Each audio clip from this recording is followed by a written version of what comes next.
Hello students, देखिए आज हम चैप्टर 13 पढ़ेंगे।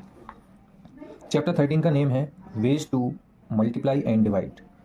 यानी कि इस चैप्टर में आपको बताया गया है कि मल्टीप्लाई और डिवाइड करने के तरीके क्या क्या हो सकते हैं। इसमें कैरेक्टर दिया गया है मनी रत्नम, जो क्या है कैशियर है। तो इसमें क्वेश्चन है Mani Ratnam is the cashier of King जयान।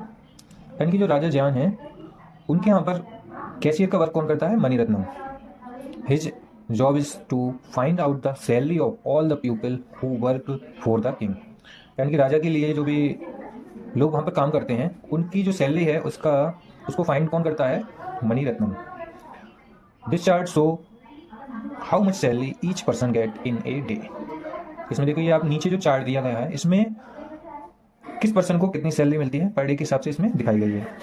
जैसे यहाँ पर है मिनिस्टर, तो मिनिस्टर के लिए यहाँ पर 195 रुपीज़ पर डे के हिसाब से सैलरी मिलती है, और हॉर्स राइडर के लिए 76 रुपीज़, और कुक के लिए 65 रुपीज़। ये पर डे की सैलरी है, यानी कि एक दिन में इन्हें इतनी इतनी सैलरी मिलती है। इसके बाद इन्होंने क्वेश्चन पूछा है कि Mani Ratnam wanted to calculate the salary of the cook for the month of January. यानी कि मनी रत्नम वांटेड, यानी मनी रत्नम जो है वो चाहता है, क्या चाहता है? कैलकुलेट करना चाहता है सैलरी के लिए। किसकी? कुक की। जो कुक है उसकी सैलरी जो जनवरी मंथ में कितनी बनेगी वो ये जानना चाहता है। तो वह लिखता है, किस तरह से लिखता है? जैसे 31 डेज जो होते हैं हमारे जनवरी मंथ में 31 डेज होते हैं, तो इन्होंने क्या किया है कि 30 को अलग लिखा है और 1 को अलग लिखा है। ऐसे ही कुक की जो सैलरी है वो 65 रुपीज़ है, तो इन्होंने 60 को और 5 को दोनों को अलग अलग लिख लिया है। फिर उन्होंने किया, कैलकुलेट किया इसको। 30 को जब हम 60 से मल्टीप्लाई करेंगे तो 1800 आएगा। इसी तरह से 5 की मल्टीप्लाई जब हम 30 से करेंगे तो 150 आ जाएगा। अब हम लिखेंगे इसमें एक दिन की सैलरी है उसके अकॉर्डिंग, तो 60 की मल्टीप्लाई करेंगे 1 से तो 60 बन जाए 60 आएगा, और 5 की मल्टीप्लाई 1 से करेंगे तो 5 बन जाए 5। इस तरह से इन्होंने डे बाई डे इसको अलग अलग लिखा है। इसके बाद इनकी जो आंसर आया है 1800, 150 रुपीज़, 60 रुपीज़ और 5 रुपीज़, इन सभी को इन्होंने यहाँ पर देखिए आप एक साथ लिखकर इनको ऐड किया है। यानी कि जो भी हमारे इधर आंसर आए हैं इन सबको एक साथ लिखकर उनको ऐड करना है, और इन सबको जब हम ऐड करेंगे तो आपका आंसर आएगा 2015 रुपीज़। तो एक तो तरीका ये हो गया, किस तरह से हम चार्ट बनाते हैं और उसको सिंपल तरीके से मल्टीप्लाई कर लेते हैं क्रॉस में, इस तरह से।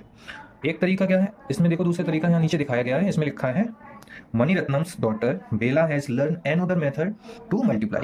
अब मनी रत्नम की जो बेटी है बेला, वो नए तरीका सीखना चाहती है, तो उसके पास एक नया तरीका है। उसमें ये वो लिखती है she wrote like this and show it to Bhanu. यानी कि वो इस तरीके से लिखती है और क्या करती है, भानु को दिखाती है। भानु कौन है? उसका ब्रदर, ठीक है, उसका भाई है भानु। तो भानु कहता है अक्का how did you do this, यानी कि ये आपने कैसे किया? तो बेला बताती है कि we can multiply 65 with 31 in 2 steps. यानी कि हम 65 को और 31 को मल्टीप्लाई कर सकते हैं केवल 2 स्टेप में। वी नो 31 इज 30 प्लस 1, क्योंकि हम जानते हैं कि 31 जो होता है वो 30 प्लस 1 होता है। सो फर्स्ट मल्टीप्लाई 65 विद 1, तो इसलिए हम 65 की पहले 1 से मल्टीप्लाई करेंगे एंड देन विद 30, और उसके बाद 30 से मल्टीप्लाई करेंगे। जैसा कि इधर दिखाया गया है आपका, पहले हमने क्या लिखा है कि कुक की जो सैलरी है 65 रुपीज़ है, तो यहाँ पर हमने लिख लिया 65। इसके बाद जनवरी मंथ का पूछा है और जनवरी मंथ में होते हैं 31 डेज, तो 31 हमने लिख लिया नीचे।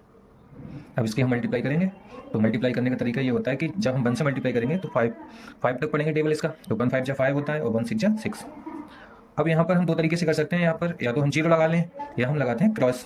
अब यहाँ लगा हुआ है 0 आपका, तो हम अब 3 का टेबल पढ़ेंगे 5 जाता, तो 3 5 जा 15, 15 का 5 लिखेंगे। अब 1 जो कैरी बचेगा वो यहाँ पर आ जाएगा आपका, और इसके बाद 3 का टेबल पढ़ेंगे 6 तक, 3 6 जा 18।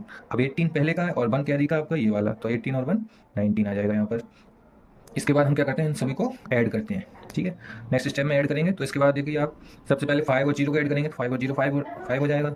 6 और 5 11 का 1, अब 1 कैरी बचेगा वो यहाँ लग जाएगा, और 9 और 1 10, 10 का 0 1 कैरी फिर इधर आ जाएगा, और 1 इसमें ऐड करेंगे तो ये आ जाएगा 2। यानी कि इस तरह से भी हमारा आंसर कितना आएगा 2015 रुपीज़, ठीक है। तो ये 2 तरीके इसमें बताए गए हैं कि या तो आप इस तरीके से कर सकते हैं या फिर इस तरीके से आप मल्टीप्लाई कर सकते हैं। Okay, thank you student. ये वर्क आपको अपनी बुक में करना है और अच्छे से इसको पढ़कर समझना है। Thank you.